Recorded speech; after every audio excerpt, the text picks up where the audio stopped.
The stars were peaceful. They had been peaceful for 300 years. But peace, Captain Reeves Ashford would soon remember, is not the absence of the capacity for violence. Peace is the choice not to use it.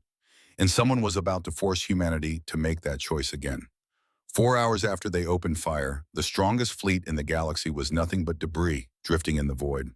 Warships that had conquered 17 species reduced to molten slag and frozen corpses. An empire that believed itself invincible learned what happens when you mistake restraint for weakness.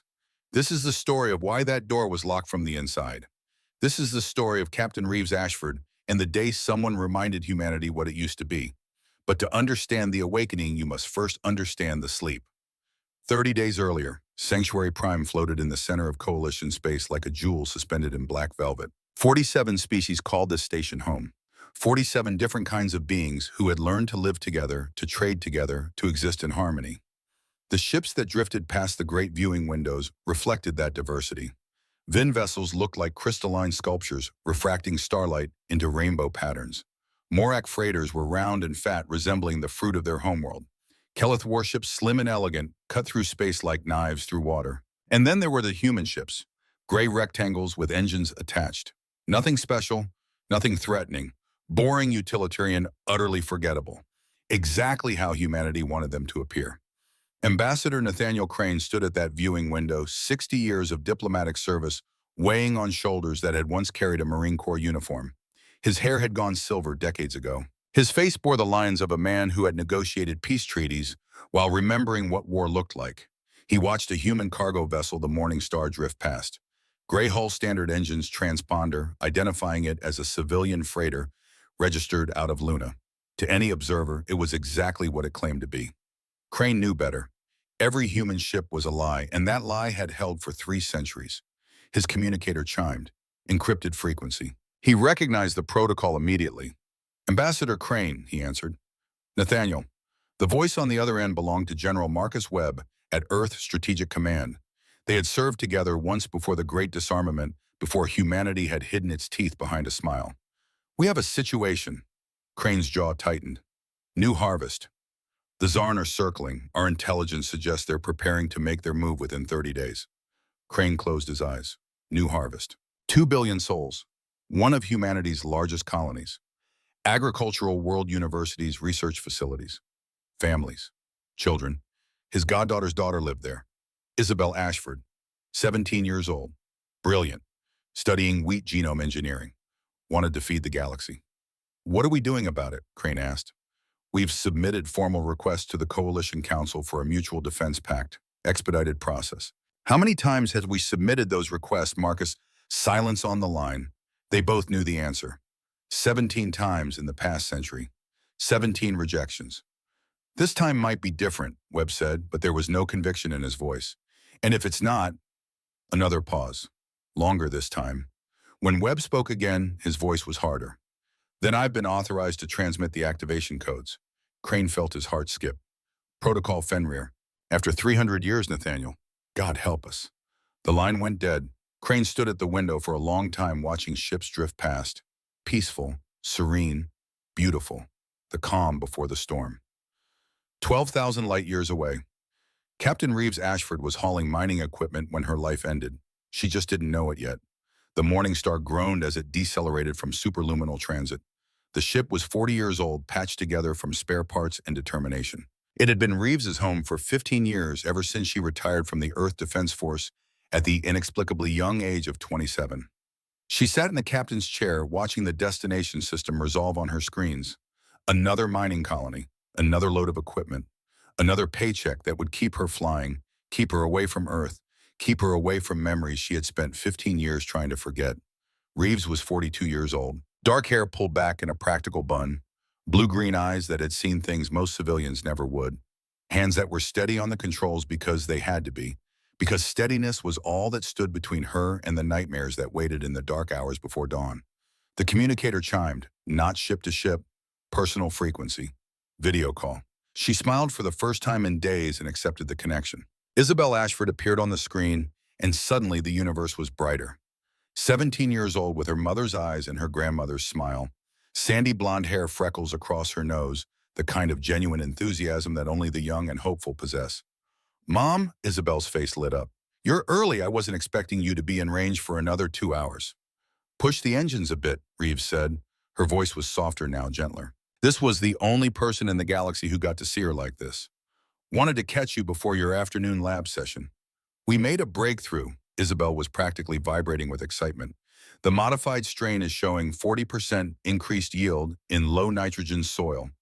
Do you know what that means? Tell me. It means we could potentially feed another 2 million people per harvest cycle on marginal agricultural worlds. Worlds that can't support standard wheat. Mom, we could end food scarcity in the outer colonies. Reeves felt her chest tighten, pride fierce and overwhelming. Her daughter was going to change the galaxy not with weapons or warships, but with wheat, with hope, with life. That's incredible, sweetheart. Professor Chen thinks we could have field trials ready within 6 months. He's already talking about publishing our findings in the Interspecies Agricultural Journal. Can you imagine I'd be published at 17? Your grandmother would be so proud. Isabel's smile faltered slightly. I wish I could have met her. She was like you, believed in building things instead of breaking them, believed in feeding people instead of fighting them. Is that why you left the Defense Force? Because you wanted to build instead of break? The question caught Reeves off guard, the way it always did when Isabel probed at the locked door Reeves kept between her past and her present. Something like that, Reeves has said carefully. Uncle Nathaniel called me last week. He was asking about security protocols at the university. Seemed worried about something. Reeves felt ice crystallize in her chest. Nathaniel Crane was many things, but he never worried without reason. What did you tell him? That we have the standard coalition protocols. Why is something wrong? Reeves forced herself to smile. Forced the fear down into the box where she kept all the other things she couldn't afford to feel. Nothing's wrong, baby. Uncle Nathaniel worries about everyone. It's his job. When are you going to visit? You haven't been to New Harvest in 2 years. Soon, I promise. After this haul, I'll take a break and come see your miraculous wheat. Isabel's smile returned bright and trusting. I'm holding you to that, Mom. I love you. I love you too, Isabel, more than all the stars. The connection ended. The screen went dark. Reeves sat in silence for 30 seconds. Then she opened a locked drawer beneath her command console soul. Inside was an old communicator military grade, encrypted to frequencies that officially no longer existed. She powered it on for the first time in 15 years. One message waited. Timestamp 6 hours ago. She opened it. 5 words, Article 12 has been invoked. Her hands began to shake. Sanctuary Prime Coalition Council Chamber. The session began with all the usual pageantry. Representatives from 47 species arranged in concentric circles, each delegation seated, according to protocols established over centuries of cooperation. Translators hummed in the background, converting speech into formats that species without auditory organs could perceive. Ambassador Crane took his seat in the human delegation area. Modest, understated. The humans always sat toward the back, never demanding attention, never making themselves seem important or threatening. 3 centuries of careful performance. 3 centuries of being exactly what everyone wanted them to be. Harmless, helpful, grateful to be included. The council leader, an elderly Vin, whose crystalline form refracted the chamber lights into complex patterns, called the session to order. The council recognizes Ambassador Krathus of the Zarn hegemony. Crane's stomach dropped. Warlord Krathus rose. 9 feet of armored scales and predatory intent. The Zarn were one of the few militant species who had been allowed into the coalition admitted 50 years ago after they lost a war with 3 neighboring species. The coalition had offered membership as an alternative to destruction. The Zarn had accepted. But they had never stopped being what they were, conquerors looking for their next conquest. Krathus's voice rumbled through the translation system like distant thunder. The hegemony has an announcement. The human colony of New Harvest lies in a strategically important region. It is inefficiently defended. He showed too many teeth in what might have been a smile. The hegemony will assume protection duties for this world. The humans will pay tribute in agricultural goods. This is our right under the Strong Protector protocols. Wah! Crane was on his feet before he realized he was moving. New Harvest is a sovereign human world with 2 billion citizens. We don't need or want Zarn protection. Then you need a coalition defense pact. Krathus's smile widened. Do you have one human? The chamber went utterly silent. Every ambassador suddenly found their data tablets fascinating. No one met Crane's eyes. The coalition does not permit aggression against member species, Crane said carefully, his voice steady even as his heart raced. This is not aggression. This is protection. Krathis sat down looking satisfied. The humans have 30 days to agree to our terms.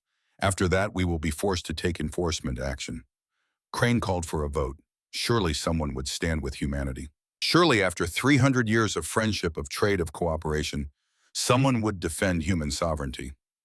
The vote was called. 41 species voted for diplomatic resolution. 2 abstained, 4 were absent. Not a single species voted to defend humanity with military force. Not one. Crane stood in that chamber and understood finally and completely that humanity was alone. They had always been alone. The coalition had welcomed humans not as equals, but as useful subordinates. Harmless, helpful, ultimately disposable. He walked back to his office in silence. His hands did not shake. His face betrayed no emotion. 60 years of diplomatic training held him together. He sat at his desk, encrypted the message with codes that only 6 people on Earth could decrypt, and sent 2 words, Article 12. The response came back in less than an hour. 2 words that changed everything. We understand. The Morning Star. Reeves pushed her ship harder than she had in 15 years. The engines whined in protest. The hull groaned. She didn't care. She had dumped her cargo at the nearest automated station, filed for emergency leave, and plotted a direct course for the one place she swore she would never return to Earth. The Morning Star wasn't a fast ship. It would take 3 days at maximum burn, 3 days to think, 3 days to remember, 3 days to decide if she was ready to become who she used to be. She stood in her quarters staring at the closet she had kept locked for 15 years. The biometric scanner still recognized her fingerprint. The lock disengaged with a soft click. Inside, wrapped in vacuum-sealed polymer, was a uniform. Dark gray with red stripes down the sleeves. Captain's insignia on the collar. United Earth Defense Force. Active service. Beside it was a trunk. She hadn't opened it in 15 years, but she knew exactly what was inside. Service weapon. Personal armor. Command authorization codes.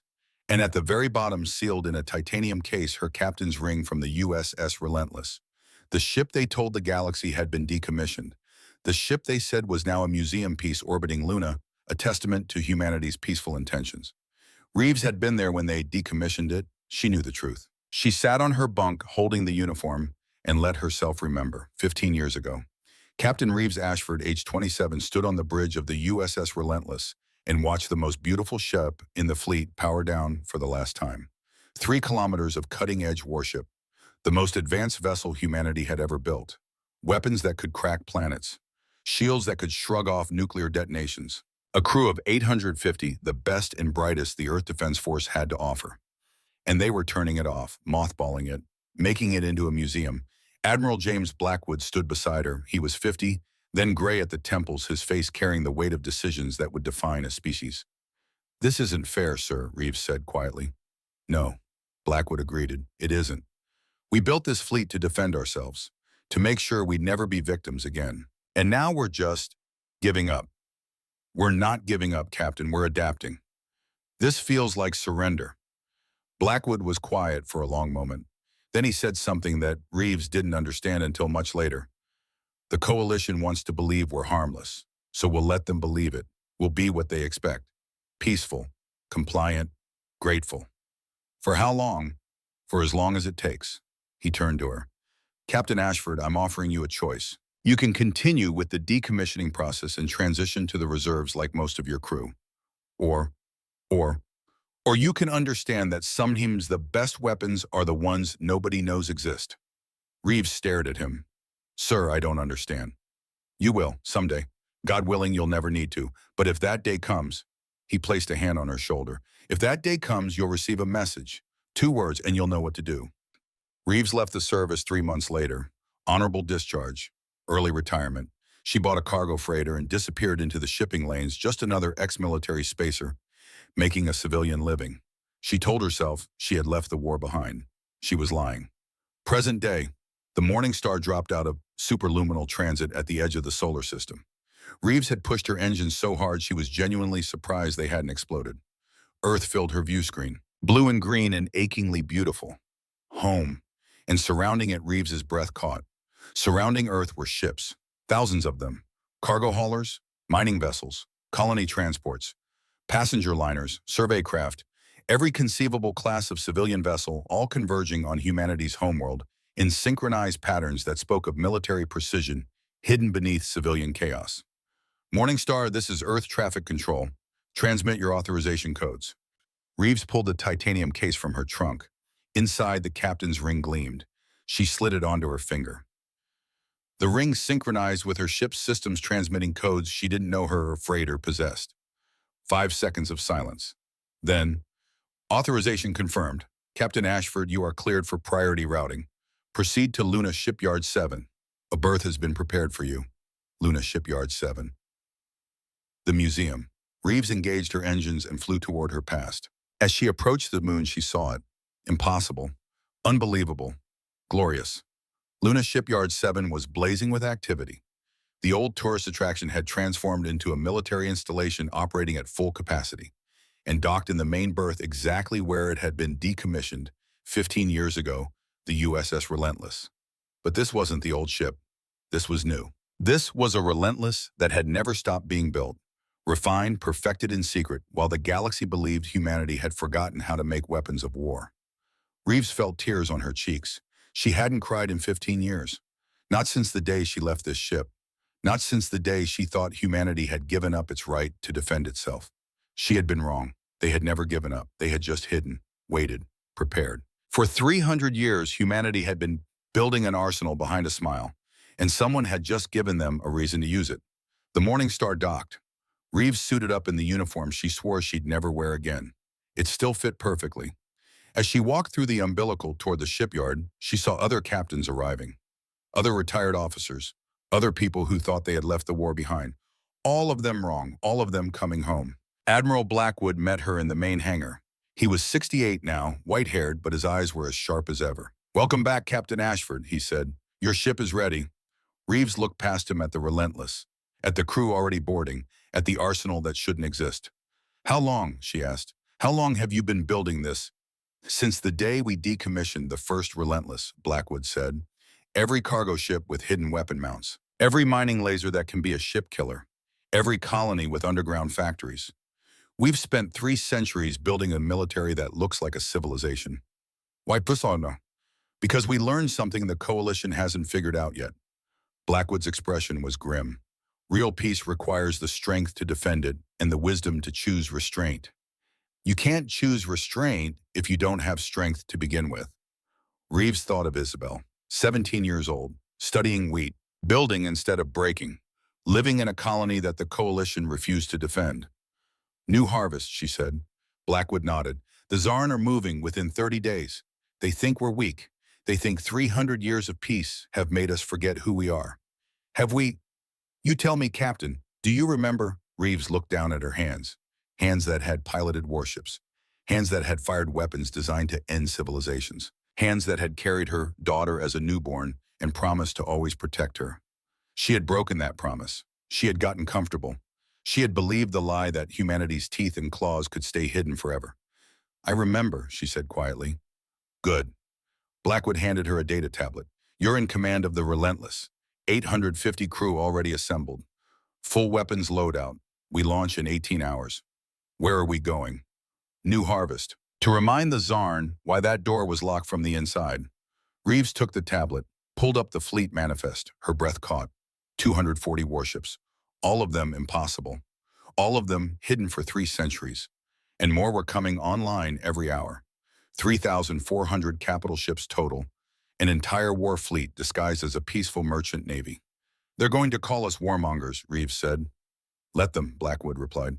"Better to be judged by the living than mourned by the dead." Day 28. Reeves stood on the bridge of the Relentless and felt like she had never left. The command chair molded to her body. The displays responded to her neural interface as if 15 years had been 15 seconds. Her crew moved with precision, born of training that had never really stopped. Lieutenant Helena Thorne, her tactical officer, was 28 years old.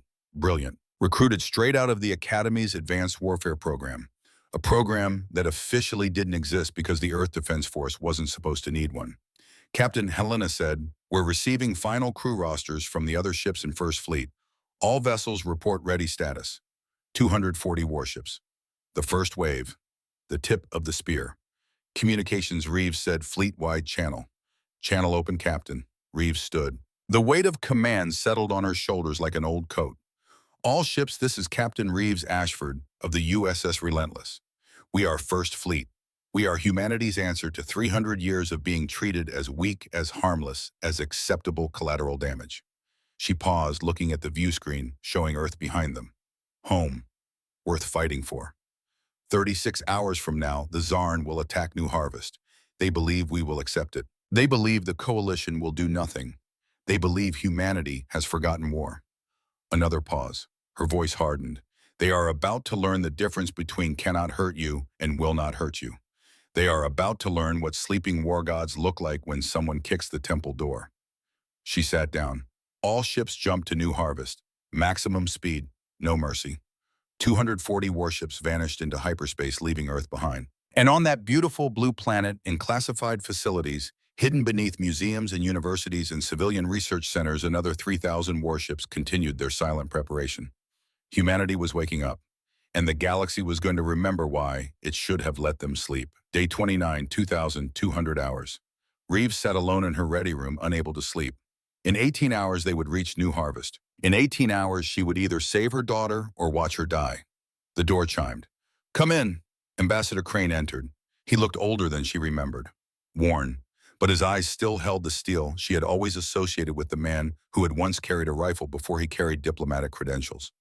"You should be resting," she said. "So should you." He sat across from her desk. "I got a message from Earth. They've compiled intelligence on the Zarn fleet." "How bad?" 200 warships, battle-tested, veterans of 17 successful conquests. He paused. "They're good, Reeves. So are we. We haven't fought a real war in 3 centuries. Neither has anyone else. The coalition has forgotten what war looks like. The Zarn remember conquest, but they've never met resistance that actually mattered." Reeves leaned back.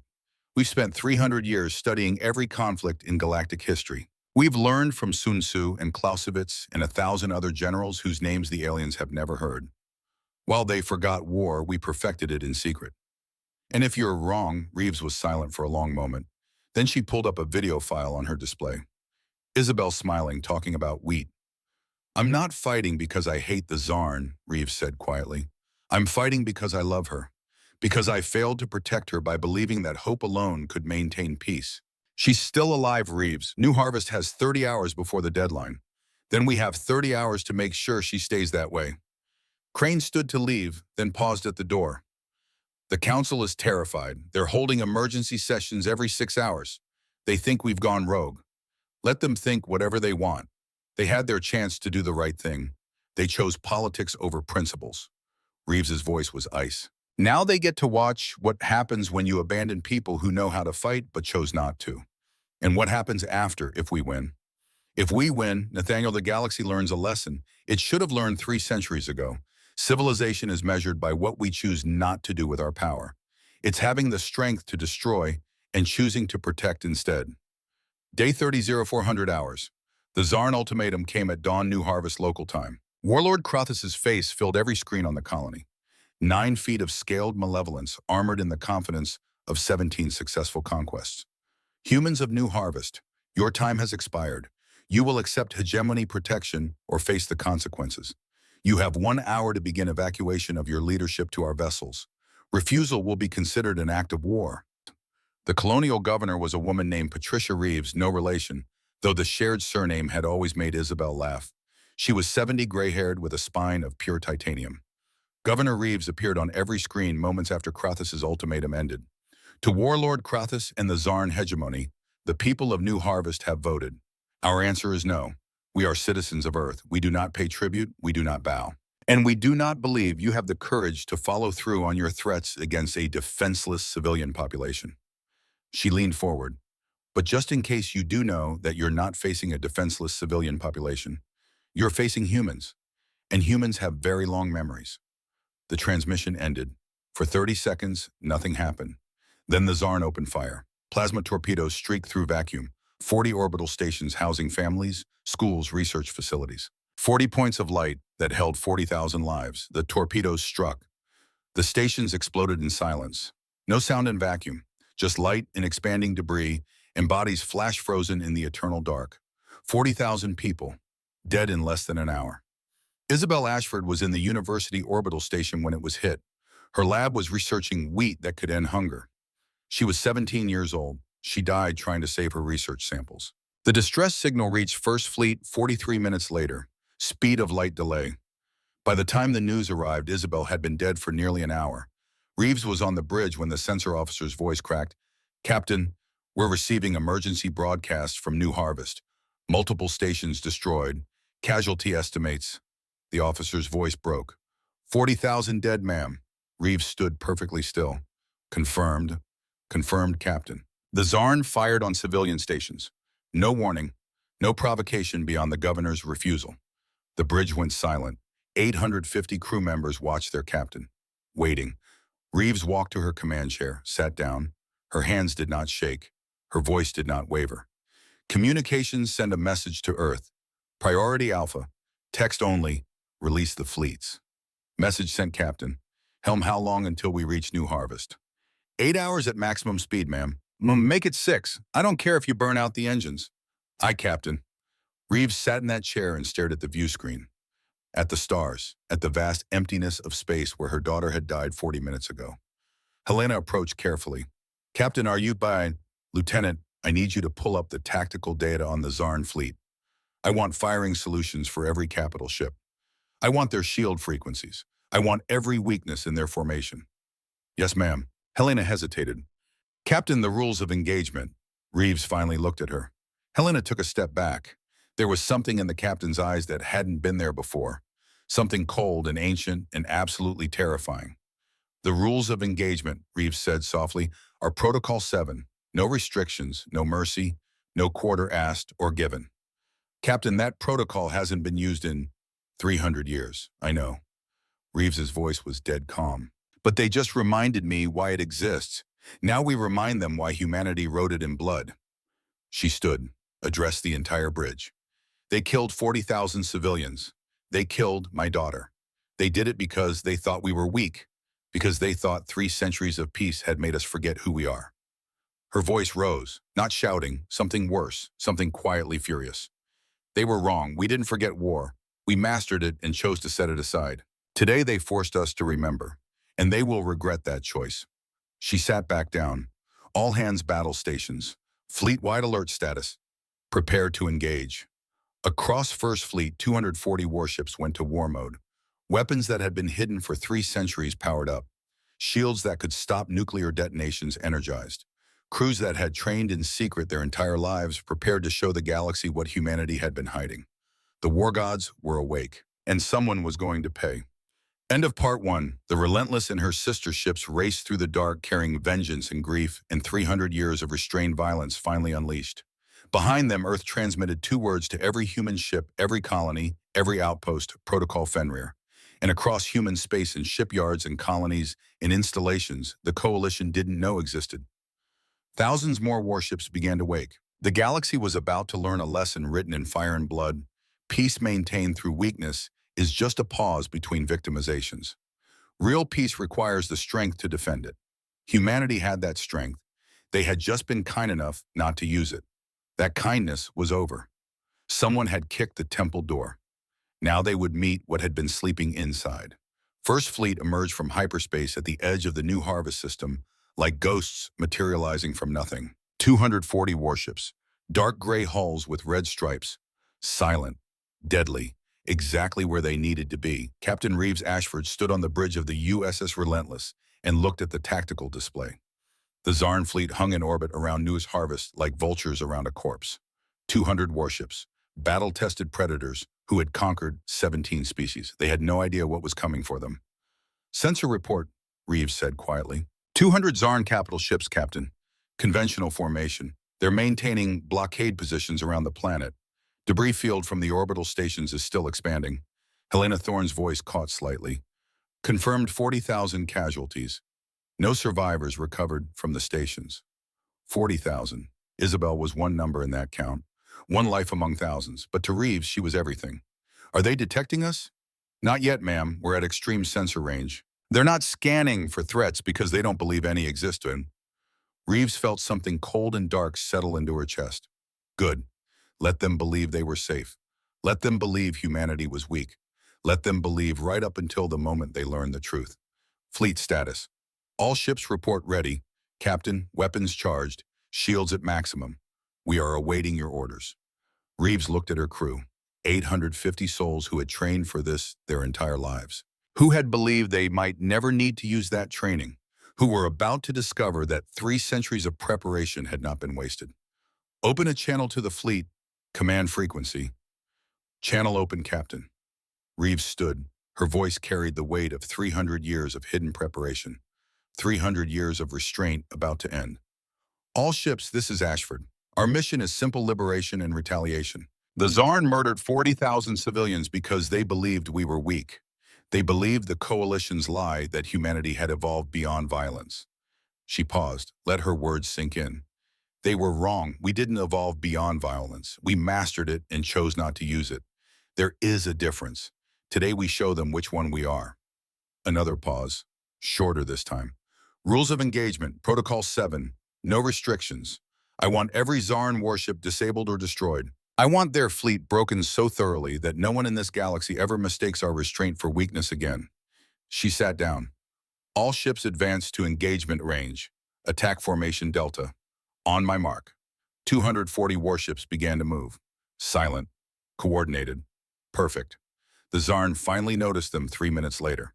Zarn flagship Crimson Fang Warlord Krethis was enjoying his victory. The human colony burned below. The orbital stations were debris, 40,000 dead. And not a single Shi had come to defend them, just as he predicted. The coalition was weak. The humans were weaker. Warlord, his censor officer's voice carried alarm. Multiple contacts at system edge. Unknown configuration.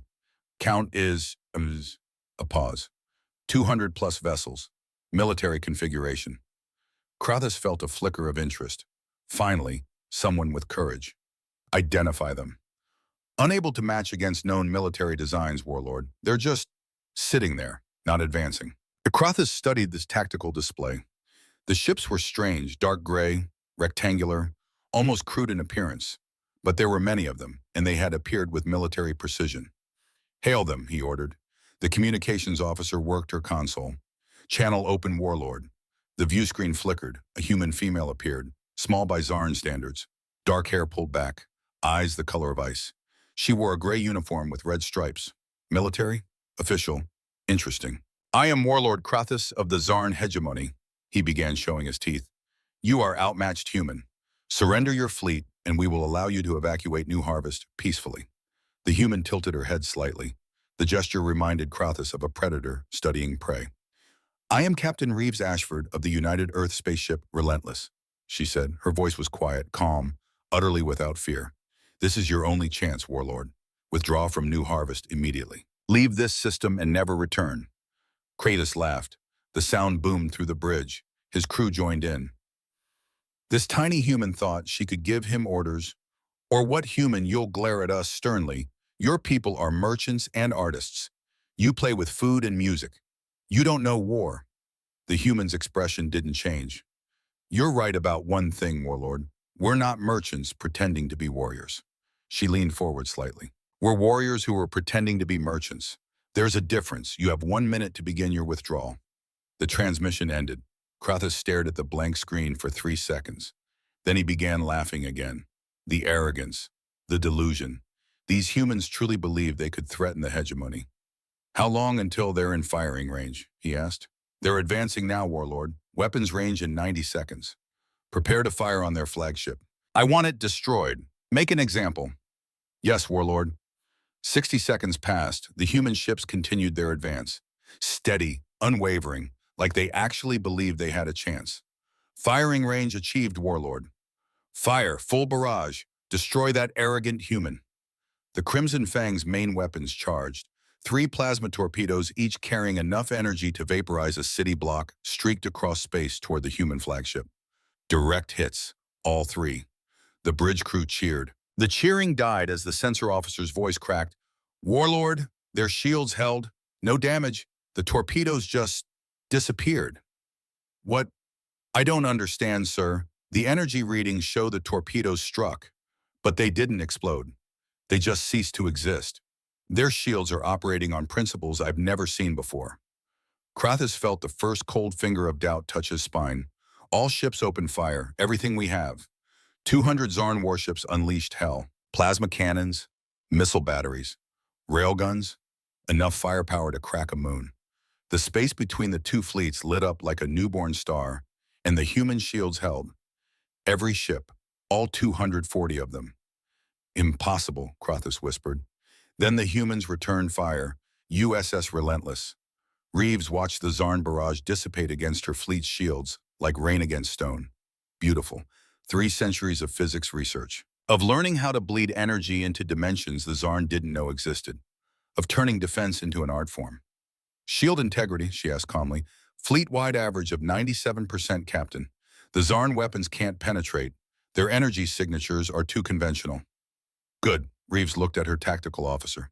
Lieutenant Thorne, you may fire when ready. Helena's hands moved across her console with practiced precision. Target Zarn flagship. Weapon main gun. Firing solution locked. Fire. The Relentless shuddered slightly as its main weapon spoke. It wasn't a plasma cannon. It wasn't a railgun. It was something the Zarn had never encountered because most species had decided the weapon was too terrible to develop. Humanity had decided differently. A beam of pure white light erupted from the Relentless. Not a laser. Something far worse. Focused gravitational energy. A weapon that didn't just damage matter, it twisted space itself. The beam touched the Crimson Fang's shields and punched through them like they were soap bubbles. It carved through the ship's armored hull, through deck after deck, through the command center where Warlord Krathis had just enough time to realize his terrible mistake. The Crimson Fang broke in half, atmosphere vented, bodies ejected into vacuum. 2 pieces of what had been the hegemon's most powerful warship tumbled through space, trailing frozen vapor and the flash-frozen corpses of crew who had believed themselves invincible. Target destroyed, Helena reported. Her voice was steady, but her hands trembled slightly. Warlord Krathis is confirmed dead. Reeves felt nothing. No satisfaction. No guilt. Just cold purpose. All ships open fire. Target their command vessels first. I want their fleet coordination disrupted within 5 minutes. First fleet opened fire. The Zarn had never seen weapons like these. Gravity beams that tore through shields and armor with equal ease. Missiles that could think for themselves, hunting down targets with terrifying efficiency. Point defense systems driven by quantum computers that never missed turning Zarn fighters into expanding clouds of debris. But it wasn't just the weapons. It was how the humans used them. The Zarn fought like they always had, with courage and aggression. They charged forward, tried to close the boarding range, attempted every tactic that had won them 17 conquests. The humans fought like demons. They used formations that made no sense until it was too late. They fired from angles that shouldn't be possible. They anticipated every Zarn move 3 steps ahead.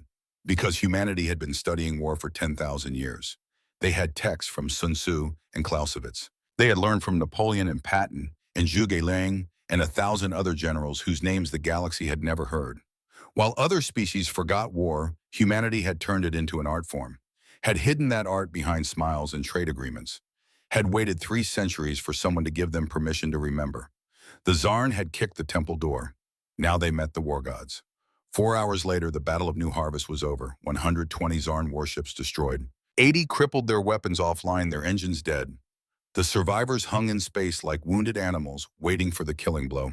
First Fleet, 0 casualties. Minimal shield damage, 0 casualties. The galaxy watched through news drones and trembled. Reeves stood on her bridge and looked at the debris field. Zarn ships, Zarn bodies. 50,000 Zarn warriors who had believed themselves superior, meeting humans who had perfected war while pretending to forget it. She felt empty. Isabel was still dead. 40,000 civilians were still dead. Vengeance didn't bring them back. Victory was just the absence of loss, and Reeves had already lost everything that mattered. Captain, Helena said quietly, we're receiving surrender requests from the remaining Zarn vessels. What are your orders? Reeves was silent for a long moment. Protocol 7 said no mercy. No quarter. She could destroy the remaining 80 ships. Could kill another 40,000 Zarn. Could make the mathematics of revenge balance. But Isabel wouldn't want that. Isabel had believed in feeding people, not destroying them. Accept their surrenders, Reeves said. Have boarding parties secure their ships. Any resistance is met with immediate termination. But if they lay down arms, they're taken prisoner according to coalition standards. Yes, ma'am. And Helena, have rescue teams search the debris field. I want every survivor recovered. Theirs and ours. Captain, there were no human casualties. There were 40,000 casualties 30 hours ago. I want those bodies recovered. Every one of them. They deserve better than to drift in space forever. Helena's eyes glistened. Yes, Captain. Immediately. Sanctuary Prime Coalition Council. The emergency session had been going for 6 hours. 47 species watching the same footage over and over. 240 human ships destroying 200 Zarn warships in 4 hours. 0 human casualties. Ambassador Nathaniel Crane sat in the human delegation area and said nothing. He didn't need to. The footage spoke for itself.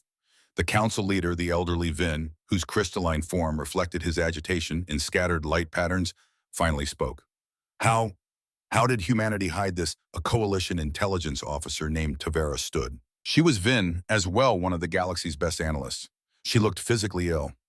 We ran a deep analysis, Tavera said. Her voice shook, cross-referencing 3 centuries of human activity, ship manifests, resource allocations, power consumption, educational curricula, everything. She pulled up holographic displays. These vessels we thought were simple cargo freighters have reinforced hulls rated for military combat. Their cargo containers can be ejected as missile platforms. Every single human civilian ship can be converted to military use in less than 6 hours. Another image. Human mining colonies on asteroids. We thought they were extracting resources for trade. They were. But they were also building ship components in underground facilities our sensors never detected. Every human colony has hidden factories. A third image, their education system. We thought their obsession with history was cultural. It wasn't. Every human child learns military tactics as part of basic education. They call it strategy games and historical recreation. They're teaching warfare to kindergartners and calling it play. The council sat in horrified silence. There's more, Tavara said quietly. Those shields that stopped Zarn weapons. They're based on quantum dimensional bleed principles we're still trying to understand. That white light weapon that destroyed the Crimson Fang, it's a focused gravity beam. They've weaponized gravity itself. But our physicists said that was impossible, someone protested. Human physicists clearly disagreed. Tavera closed the displays. We've been thinking about this wrong. Humans didn't hide a military behind their civilian society. They built a civilian society that was a military. Every farmer knows how to operate anti-aircraft systems. Every teacher can read tactical displays. Every musician can field strip an assault rifle. They're all soldiers, every single one of them. They just chose not to be, until the Zarn forced them to remember. The council leader looked at Crane. Ambassador, what is humanity's intention? Crane stood slowly. 60 years of diplomatic training held him steady, but his voice carried an edge of cold fury. Our intention, council leader, is to ensure this never happens again. You invoked Article 12 of your own charter. We asked for mutual defense. You voted it down. 41 species chose politics over principles. Not one of you voted to defend human lives with military action. We offered diplomatic solutions. You offered words, Crane cut him off. The Zarn offered violence. Words don't stop violence. Only greater violence stops violence. You all know this. Your species learned it in your own histories, but you forgot. You built a civilization on the assumption that everyone would choose peace. He pulled up a holographic display. In the past 3 centuries, 14 coalition species have been attacked. Every single time this council voted for diplomatic solutions. Every single time those solutions failed, 8 of those species no longer exist. The chamber went silent. You didn't defend them, Crane continued. You held meetings while they died. You passed resolutions while their worlds burned. Then you held memorial services and pretended you'd done everything you could. What would you have us do? Council Leader Vexter demanded. Maintain permanent war fleets. Become militaristic like the species we despise. You should have been honest, Crane said quietly. You should have admitted that protecting peace requires strength. Instead, you created a society where being strong was seen as barbaric, where preparing for war was treated as warmongering. You made weakness into a virtue. He looked around the chamber. Humanity learned a harder truth. We learned that having the capacity for violence and choosing not to use it is what real civilization looks like. You can't choose restraint if you're not capable of force. A Rain ambassador stood. You threatened to kill 14 billion Zarn. You built weapons that violate every civilized principle. We built those weapons, Crane agreed, And then we won't use them unless we must. That restraint, that choice is what separates us from barbarians. Not pretending weapons don't exist. You could destroy us all, someone whispered. We still can, Crane said bluntly. We have weapons you haven't seen. Technology we've spent 3 centuries developing, while you spent 3 centuries forgetting that evil exists. But we won't destroy you, because we're not the monsters you're afraid we are. New Harvest Orbit. 12 hours post-battle, Reeves stood in the shuttle bay watching rescue teams bring bodies back to the Relentless. 40,000 civilians. Most would never be identified.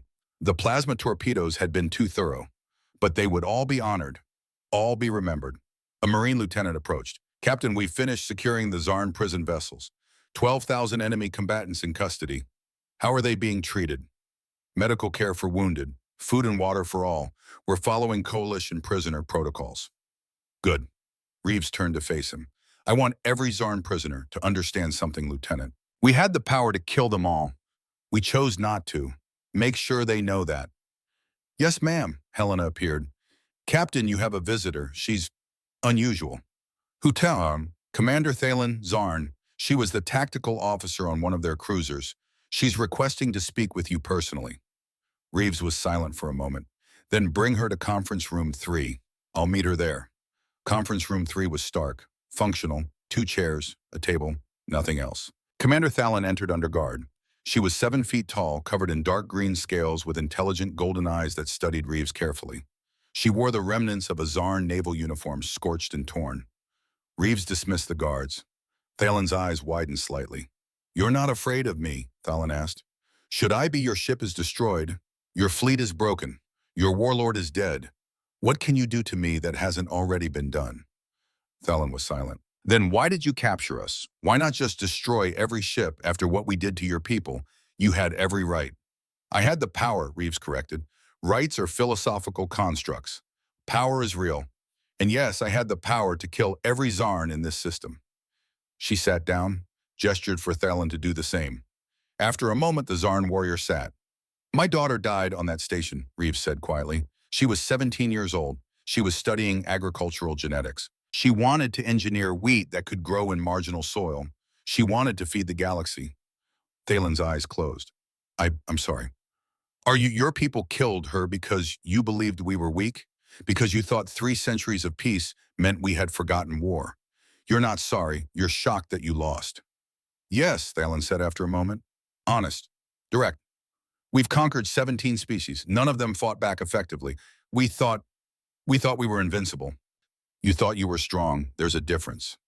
Reeves leaned forward. You met species who had forgotten war. We didn't forget. We mastered war and chose not to use it until you forced us to remember. What happens to us now? That depends. Are you asking what happens to you personally or what happens to the Zarn hegemony? Both? Reeves pulled up a data tablet. You personally will be held as a prisoner of war according to coalition standards. You'll be treated humanely, fed, given medical care. Eventually you'll go home. And the hegemony is about to learn a very expensive lesson. Reeves showed her the tablet. The Zarn still have military assets scattered across your territory. 8,000 ships, planetary defense grids, armies. We're going to dismantle all of it. Thalen's expression hardened. You're going to invade our worlds. We're going to liberate the species you've conquered.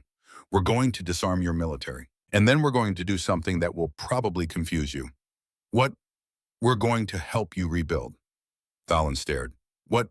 After this war is over, your people will need jobs, infrastructure, education. We're not here to commit genocide, Commander. We're here to break your military so they never threaten anyone again. And then we're going to teach you how to be strong without being cruel, how to be proud without being aggressive. Why would you help us? We murdered 40,000 of your people. Reeves was quiet for a long time. When she spoke, her voice was soft but carried the weight of 3 centuries. Because 300 years ago, humanity nearly destroyed itself. We fought wars that killed hundreds of millions. We created weapons that could end all life on Earth. We looked at what we'd become and were disgusted. She met Thalen's eyes. Someone helped us rebuild, gave us a chance to be better. Now we pay that forward. You're not the first predator species in the galaxy, Commander. You're just the first one who made the mistake of attacking us. Thalen was silent for a very long time. Then your daughter, what was her name? Isabel. I will remember that name. I will tell my people. Isabel Ashford, 17 years old, wanted to feed the galaxy, died because we were fools. Reeves felt something crack in her chest, not breaking, shifting. The first tiny movement of grief beginning to transform into purpose. Thank you, she whispered. Day 3. Post-battle. Second Fleet arrived in the cash star system. The Zarn had fortified it heavily after news of new harvest reached them. Triple-layered shields, planetary defense guns, orbital minefields. It should have taken months to crack. Captain James Rodriguez of the USS Thunderchild did it in 6 hours. He used weapons that made the Zarn question reality itself. Missiles that somehow appeared inside shield perimeters, having teleported through solid barriers. Drones that replicated themselves using matter from destroyed Zarn ships, turning the enemy's own vessels into weapons against them. And worst of all, cyber attacks so sophisticated they seemed almost alive. The Zarn tried to shut down their computer systems to prevent hacking. The human AI simply wrote new code into their backup systems using quantum entanglement. The Zarn tried to fight without computers. The humans shot them apart with conventional weapons.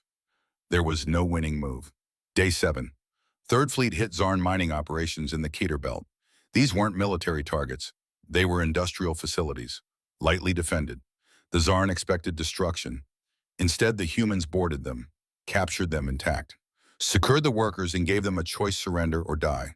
Most chose surrender. A Zarn mine supervisor named Corval found himself face-to-face with a human boarding party.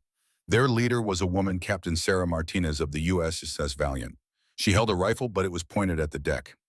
"You're not going to kill us," Corval asked. "Not if you don't resist. Power down your systems. Assemble your crew in the main cargo bay. Anyone who surrenders will be treated as prisoners of war." "Why capture our facilities? Why not destroy them?" Martinez checked her rifle's charge pack. "Because after this war is over, your people will need jobs. They'll need a way to feed themselves. We're not here to commit genocide.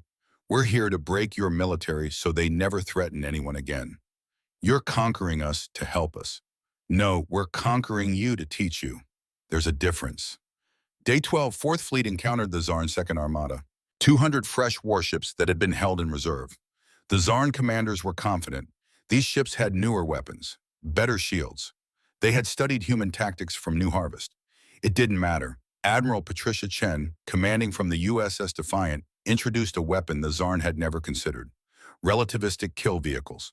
Not complex missiles with guidance systems and warheads, just chunks of dense metal accelerated to 90% of light speed. You couldn't detect them until it was too late. Couldn't shoot them down. Couldn't dodge them. Physics became a weapon, and physics always won. The Zarn's Second Armada lasted 3 hours. Day 20. The Zarn had lost half their military fleet. By day 30, 3/4 was gone. By day 40, they were desperately pulling everything back to defend Zarn Prime, their homeworld.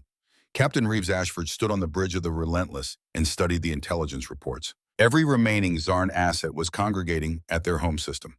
14 billion people. Their entire civilization making its last stand. "They're going to fight to the end," Helena said quietly. "Yes," Reeves agreed. "They don't believe we'll show mercy. They've spent centuries conquering. In their experience, the defeated are enslaved or exterminated. They don't understand that we're different. How do we make them understand?" Reeves was silent for a long moment. Then she pulled up a classified file. Her hands were steady, but Helena saw the captain's jaw tighten. "We show them something so terrifying they understand that continued fighting is pointless. And then we offer them a way out that doesn't involve their extinction. Captain, contact Admiral Blackwood. Tell him I'm requesting authorization for Helios deployment." Helena's face went pale. "Captain, that's—" "I know what it is, Lieutenant. Make the call." Day 40. Combined human fleet assembled at the edge of the Zarn Prime system. 400 warships now, more arriving every day. They had the strength to crush Zarn Prime, to burn it from orbit, to make it a monument to the price of threatening humanity. But that wasn't why they came. Reeves stood on her bridge and watched as something massive entered the system, not a ship, too big, 30 kilometers long. A weapons platform bristling with technology that violated every treaty the Coalition had ever written. It was called Helios, and it was pointing at the Zarn sun. The Zarn detected it immediately. Alarms screamed across their homeworld.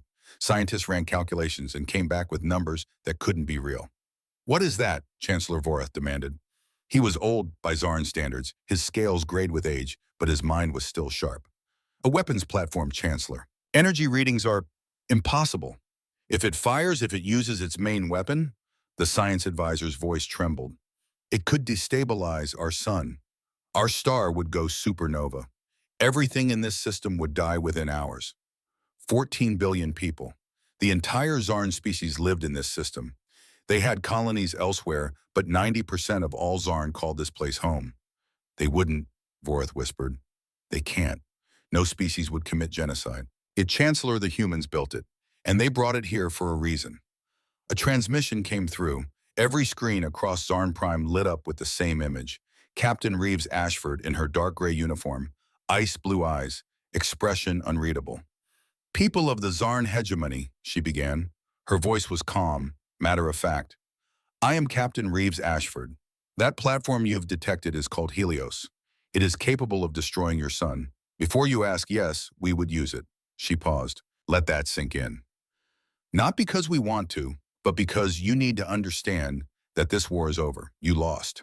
Your military fought bravely, but bravery cannot defeat physics. Courage cannot stop mathematics. Another pause. You attacked us believing we were weak. You were wrong. We are not weak. We are restrained. There is a difference. Her voice hardened slightly. I am offering you a choice. Surrender now, completely, unconditionally. Dismantle your military. Accept coalition oversight, or we will destroy your sun and you will all die. You have 6 hours. The transmission ended. On Zarn Prime, panic spread, then rage, then slowly terribly understanding. They had poked a sleeping monster. The monster was now showing them its full size, and it was giving them one chance to live. Chancellor Vorath called an emergency council. The debate lasted 5 hours. Some wanted to fight to the end. Some wanted to surrender. Some just wanted to know why. Why would humanity build such a terrible weapon? Why show mercy to prisoners but threaten to kill everyone? Vorath stared at the image of Helios on his screens and thought about his granddaughter. 8 years old, innocent. She had never hurt anyone. He thought about Isabel Ashford, 17 years old, studying wheat. She had never hurt anyone either. War didn't care about innocence. How long until the deadline, he asked. 43 minutes, Chancellor. Vorath looked at his council, old warriors, proud, fierce, and terrified. If we surrender, he said quietly, what happens to us? No one answered. They didn't know. A communication came through, unexpected. It was Commander Thelen transmitted from human custody. Chancellor Vorath, she said. Her voice was steady. I am Commander Thelen. I fought at New Harvest. I was taken prisoner. I have been treated with honor, fed, given medical care. The humans kept their word. That doesn't mean, someone began. Chancellor, listen to me. These humans are not like the species we've conquered. They had the power to kill us all. They chose not to. They could destroy us now. They're offering mercy instead. Take it, please, for our children. The transmission ended. Vorath looked at his granddaughter's photo on his desk. 8 years old. She liked to draw pictures of starships. Wanted to be an explorer when she grew up. Signal the humans, he said quietly. The Zarn hegemony surrenders, unconditionally. USS Relentless. Reeves received the surrender notice and felt absolutely nothing. No joy, no satisfaction, just exhaustion. Helios platform status, she asked. Standing by, Captain. Ready to fire on your order. Stand down, power down the main weapon. We won't need it. Helena exhaled slowly. Thank God. Don't thank God yet, Lieutenant. We just won the war. Now comes the hard part. What's that? Reeves looked at the image of Zarn Prime on her screen. 14 billion souls who had surrendered because they finally understood they were beaten. Winning the peace, she said quietly. Making sure this never happens again. Teaching them that strength and cruelty are not the same thing. That's harder than destroying them would be. She stood. Send a message to Earth. Tell them it's over. Zarn has surrendered. Total human casualties. Her voice caught slightly. 40,000 civilian, 0 military. 40,000, including Isabel. Victory tasted like ashes. End of part 2. The war was over in 60 days. 60 days to dismantle an empire. 60 days to teach the galaxy that humanity had never forgotten war. They had just chosen not to use it. And the galaxy watched, terrified, awed, finally understanding that the peaceful humans had never been weak. They had been kind. And there is a universe of difference between the two. Someone had kicked the temple door. They had met the war gods. And the war gods had chosen mercy. But the galaxy would never forget what that mercy had cost, or what power had been restrained to offer it. The war was over. The killing had stopped. But Captain Reeves Ashford understood that the hardest part was just beginning. 3 days after the surrender, Reeves's shuttle descended through Zarn Prime's atmosphere. 100 Marines accompanied her full combat gear weapons ready. Not because they expected a fight, because respect is earned through strength and the Zarn respected nothing else.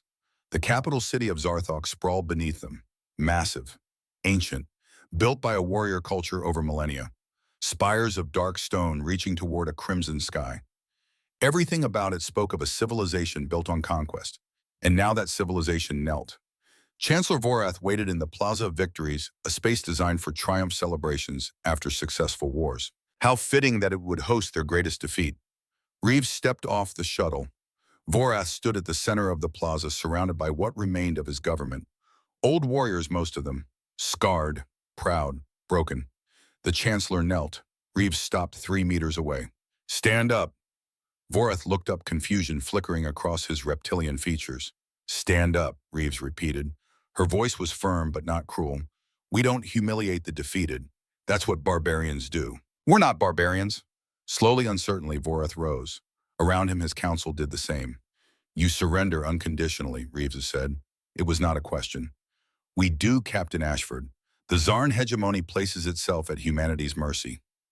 Mercy, Reeves let the word hang in the air. Do you know what that word means? Chancellor really means to spare those who cannot defend themselves. No, that's clemency. Mercy is choosing not to use power you possess. It's restraint. It's the gap between what you can do and what you choose to do. She took a step closer.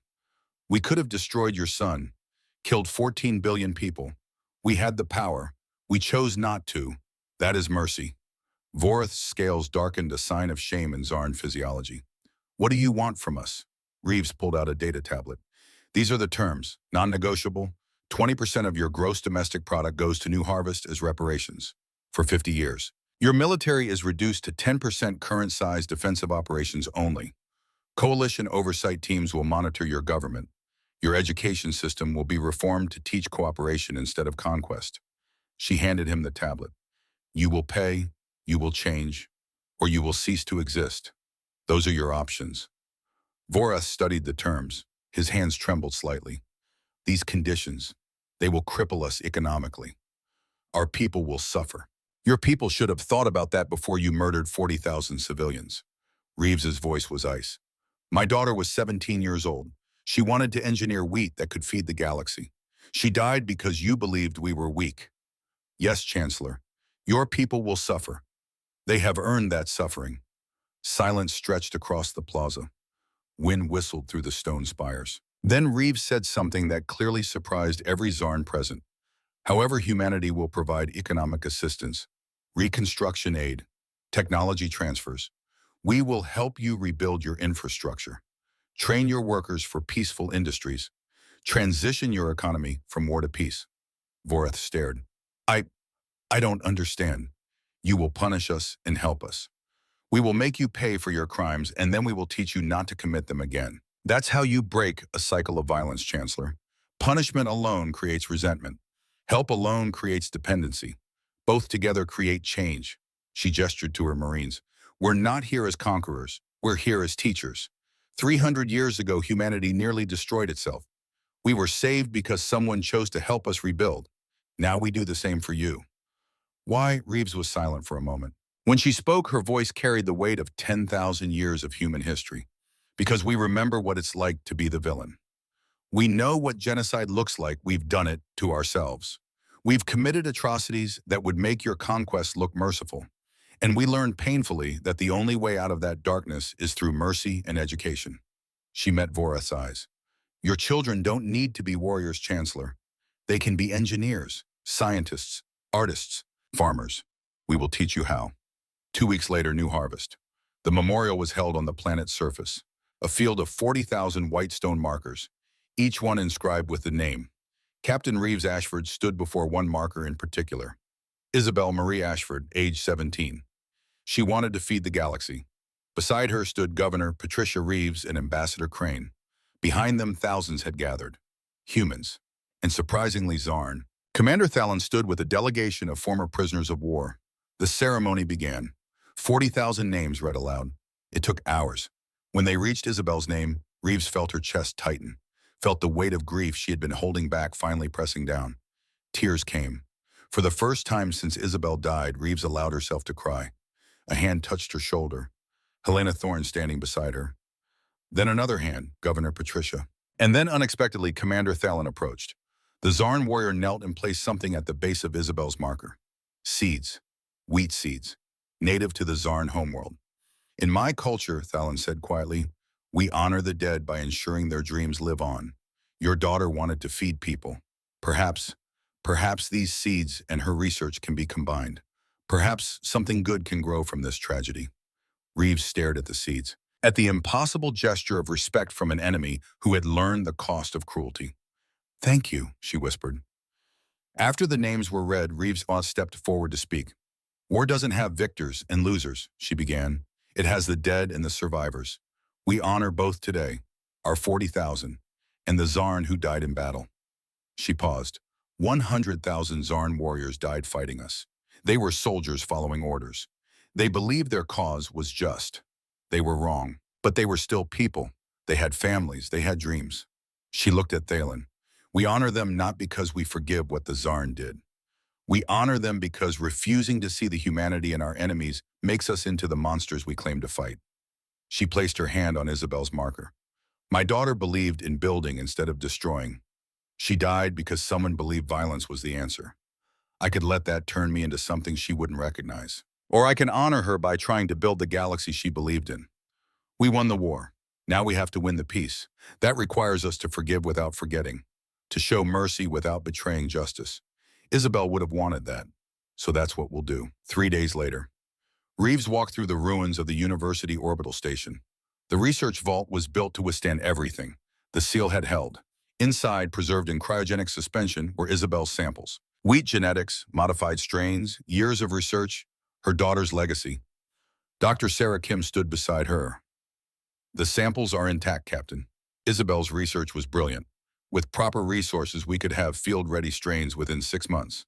Her modified wheat could feed 2 million additional people per harvest cycle on marginal worlds. Reeves felt something shift in her chest, not healing, but purpose, a way to transform grief into something meaningful. Do it, she said. Full funding. Whatever you need. I want Isabel's wheat growing on every marginal world in coalition space. What should we call it? Reeves looked at the vault. Call it Isabel's hope. Let everyone who eats bread made from it know that a 17-year-old girl believed in feeding people instead of fighting them. Sanctuary Prime. 1 month after surrender, the emergency session had been called by Ambassador Crane. But when it began, it wasn't Crane who spoke. Captain Reeves Ashford walked into the chamber in full dress uniform.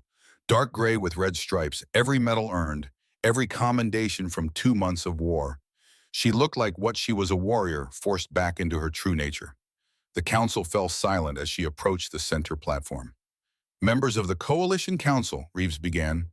I am Captain Reeves Ashford. I fought the war you refused to fight. I killed the enemy you refused to kill. I won the peace you couldn't maintain. She looked around the chamber. 47 species, not one meeting her eyes. Humanity formally withdraws from the coalition, effective immediately. Chaos, shouting, protest. She waited for it to subside. For 300 years, you failed Article 12 of your own charter. The Zarn attacked New Harvest. We invoked mutual defense. You voted it down. Not one of you voted to defend human lives with military force. We offered diplomatic solutions, someone protested. You offered words. The Zarn offered violence. Words don't stop violence. She pulled up a holographic display. In the past 3 centuries, 14 coalition species have been attacked. Every single time you voted for diplomatic solutions. Every single time those solutions failed. 8 of those species no longer exist. The chamber was silent now. You built a peace based on hope. Hope that everyone would be reasonable. That's not peace. That's naive optimism masquerading as civilization. Council leader Vexter stood. What would you have us do? Maintain permanent war fleets. You should have been honest. You should have admitted that protecting peace requires strength. Instead, you created a society where being strong was seen as barbaric. She looked around the chamber. Humanity learned that having the capacity for violence and choosing not to use it is what real civilization looks like. You threatened genocide. Iranian ambassador stood. You built a weapon that could kill 14 billion people. Yes, we did, and then we didn't use it. We had the power. We had the justification. We could have ended the Zarn species in a day. She paused. We chose not to. We showed mercy. We're helping them rebuild. That is civilization. You could destroy us all, someone whispered. We still can, Reeves said bluntly. We have 3,400 warships. We have weapons technology centuries ahead of yours. If we wanted to conquer the coalition, we could do it in 6 months. She let the fear build. But we won't, because we're not the monsters you're afraid we are. We're something different. We're guardians who remember what it's like to be wolves. Crane stepped forward. Humanity proposes a new arrangement. We withdraw from the coalition as voting members. We become an independent protectorate force. When coalition species are attacked, we will respond. No votes, no debates, no delays. You're demanding control, Vexter protested. No, Reeves said. We're offering protection, free protection. We ask for nothing in return, not territory, not tribute, not political power. When you're attacked, we defend you. That's all. Why? Reeves thought of Isabel, of 40,000 civilians who died because no one would defend them. Because we have the strength to defend others. So we will. Not because we profit from it, because it's the responsibility that comes with power. Crane spoke civis pacem parabellum. If you want peace, prepare for war. For 3 centuries, you thought that was barbaric. His voice strengthened. These 40,000 people died to teach the galaxy a lesson: evil exists. Peace requires strength to defend it. Humanity could have become tyrants. We chose to become guardians. That choice will echo through generations. The vote took 2 days. In the end, 32 species accepted human protection, 15 rejected it. 5 species requested to join Earth's alliance directly. The coalition survived, but changed. Species began rebuilding their own defenses. The Council created rapid response protocols. They learned, slowly, painfully, but they learned. Zarn Prime 3 months post-war. Chancellor Vorath met with Captain Ashford in the former War Ministry building, now being converted into an education center. Your reconstruction teams are efficient, Vorath said. The damaged infrastructure is already 70% repaired. We had 3 centuries to plan this, Reeves replied. We studied every post-war reconstruction in history. The economic assistance is generous, more generous than we deserve. You deserve justice. You're receiving mercy. There's a difference. Reeves pulled up economic reports. Your GDP has dropped 40%, but with our assistance, you'll be back to 80% within 5 years. You'll survive. Vorath was silent. Why, after what we did, why help us? Because punishment alone doesn't work. You can crush an enemy and create a generation seeking revenge, or you can teach them and create a partner. Your history, Reeves nodded. Humanity fought for 10,000 years. We killed hundreds of millions of our own species. Atrocities that make your conquests look restrained. We clawed back from extinction. Someone helped us rebuild. Now we pay that forward. And if we betray you again, then we'll remind you more forcefully.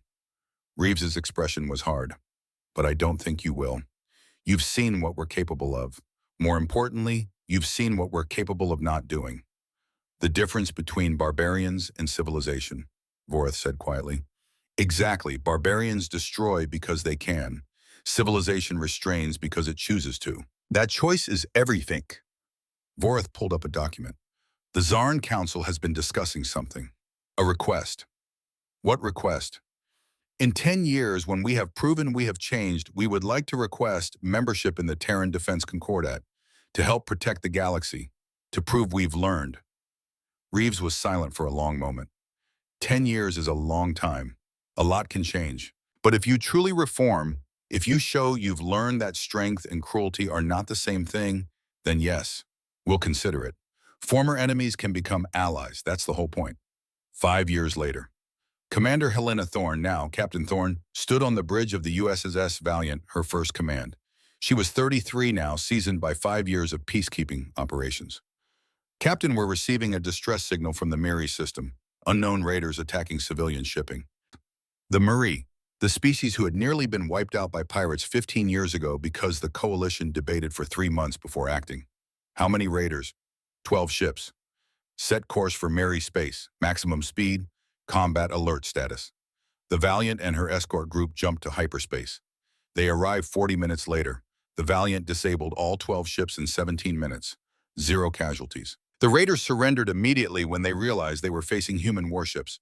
This is Captain Helena Thorne of the Terran Defense Concordat. You are under arrest for piracy.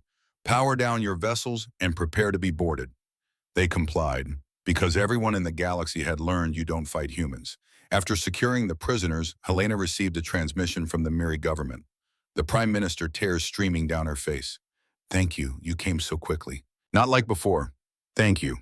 Helena felt the weight of responsibility settle firmly on her shoulders. This was why humanity had taken on the guardian role, because someone needed to. You're welcome, Prime Minister. That's what we do.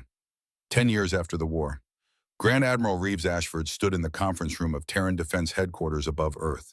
She was 52 now, gray strands in her hair, lines on her face, but her eyes were still sharp. Admiral, her aide said the Zarn delegation is here. Send them in. Commander Thalen entered bearing scars from battles fought alongside humans. Behind her, Chancellor Vorath, retired, but still influential, and 3 other Zarn officials. Grand Admiral, Thalen said formally, the Zarn Confederation formally requests membership in the Terran Defense Concordat. We have completed our 10-year reformation period. We have paid our reparations. We wish to serve. Reeves studied them. 10 years, 300 billion credits paid, an entire generation educated in cooperation, military reduced and reformed. Wyatt, Reeves asked. Why do you want to join? Thalen answered. Because we've learned what you tried to teach us. That strength is not the same as cruelty. That protection is more honorable than conquest. We owe a debt we can never fully repay. 40,000 human lives. Isabel Ashford's life. We want to honor that debt by helping to protect others. Vorath added, we were wolves, Admiral. You taught us to be guard dogs instead. Now we want to serve that purpose. Reeves was silent for a long moment. Then she stood, extended her hand. Welcome to the Concordat, Commander Thalen. Your fleet will bear our colors. Dark gray with red stripes. Can you carry that honor? Thalen gripped her hand. We will earn it every day, Admiral. We swear it. That evening, Reeves stood alone in her office looking out at Earth. Home. Still beautiful. Still worth defending. On her desk, a data report. Isabel's Hope wheat strain was now growing on 47 worlds, feeding 2.3 million people. New harvest rebuilt population 2.8 billion. Her daughter's dream had come true. Isabel was feeding the galaxy. A knock on the door. Ambassador Crane entered. He was 70 now, white-haired, moving slowly. Nathaniel, I thought you'd be at the retirement ceremony. I wanted to talk to you first. He sat down. Tomorrow is my last day. 60 years of service. Time to let younger people carry the burden. You've earned the rest. Have any of us? He looked at her. We created this situation. We hid humanity's strength for 3 centuries. Was it worth it? Reeves was silent. 40,000 people died because we weren't prepared to defend them quickly enough. That's the key. But millions more have been saved because we were prepared at all, Crane countered. 43 conflicts resolved in 10 years. 8 attempted genocides prevented. Was the lie worth that? I don't know, Reeves admitted. I think about Isabel every day. But I also think about all the daughters who are alive because we became guardians. Maybe that's the answer. Crane stood to leave. They're calling tomorrow's ceremony the transfer of wisdom. What should I say? Reeves looked out at Earth, at the fleet, at the responsibility humanity had taken on. Tell them the truth, Nathaniel. Tell them that civilization is not the absence of violence.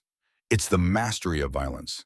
Tell them that real strength is choosing not to destroy when you can. Tell them we could be tyrants, but we chose to be guardians. And that choice matters more than anything. The next day, Ambassador Crane stood before thousands. Humans, aliens, former enemies. 300 years ago, he began. An ancient human philosopher said, "Si vis pacem para bellum." If you want peace, prepare for war. If for 3 centuries the coalition thought that was barbaric. They thought peace could be maintained through hope and good intentions. He paused. 40,000 people died at New Harvest because of that belief. They died so the galaxy could remember evil exists. Peace requires strength to defend it. His voice strengthened. Humanity could have become tyrants. We had the power. We could have conquered the coalition in 6 months. We chose not to. We became guardians instead. That choice, that simple choice between tyrant and guardian, separates civilization from chaos. And that choice must be made every single day. He looked at his granddaughter in the audience, 12 years old, growing up in a galaxy where humans were protectors. The next generation will carry this burden. They will have to choose every day whether to use their strength for domination or protection. I pray they choose wisely. He stepped down. The torch passed. 2 months later, Grand Admiral Reeves Ashford sat on the bridge of the Relentless, the newest flagship. Around her, a fleet of 80 warships patrolled the border regions. Admiral, we're receiving a distress call. Belran sector, unknown raiders attacking a civilian convoy. Multiple casualties reported. Reeves didn't hesitate. All ships jumped to Belran. Maximum speed, combat alert. Prepare to engage. Captain Thorne looked concerned. Admiral, this could be a trap. Then we spring it, Reeves said simply. Guardians don't hide from danger. We run toward it. She stood, walked to the viewport. On her command chair sat a small holographic projector showing Isabel at 17 smiling holding wheat. We don't fight because we hate what's in front of us, Reeves said quietly. We fight because we love what's behind us. She thought of Isabel, of 40,000 at New Harvest, of every child across the galaxy who deserved to grow up safe. Her communicator chimed, Dr. Kim from New Harvest. Admiral, latest harvest data. Isabel's hope is now feeding 3.2 million people across 53 worlds. Your daughter is changing the galaxy. Reeves closed her eyes briefly, smiled. Thank you, Doctor. She opened her eyes, looked at the stars. Somewhere out there, wheat engineered by a 17-year-old girl was growing, feeding people, making the galaxy a little less hungry, a little more hopeful. That was civilization. Not the absence of violence. The choice to build instead of destroy. All ships, Reeves commanded, jump. The fleet vanished into hyperspace. Behind them, Earth continued its eternal watch. The homeworld of warriors who chose to be guardians, who remembered what they were capable of and chose mercy anyway. Every single day, that choice, that simple, terrible, beautiful choice was what separated them from the monsters. And Grand Admiral Reeves Ashford would make sure that every generation understood power without wisdom is tyranny. Strength without restraint is barbarism. But power wielded with mercy, that was humanity. That was civilization. That was the legacy Isabel died for. And the future Reeves would spend her life protecting. The war gods slept, but they never forgot. And the galaxy would never forget what happened when someone was foolish enough to wake them. Peace reigned. Not because violence was impossible, but because those capable of violence chose something better.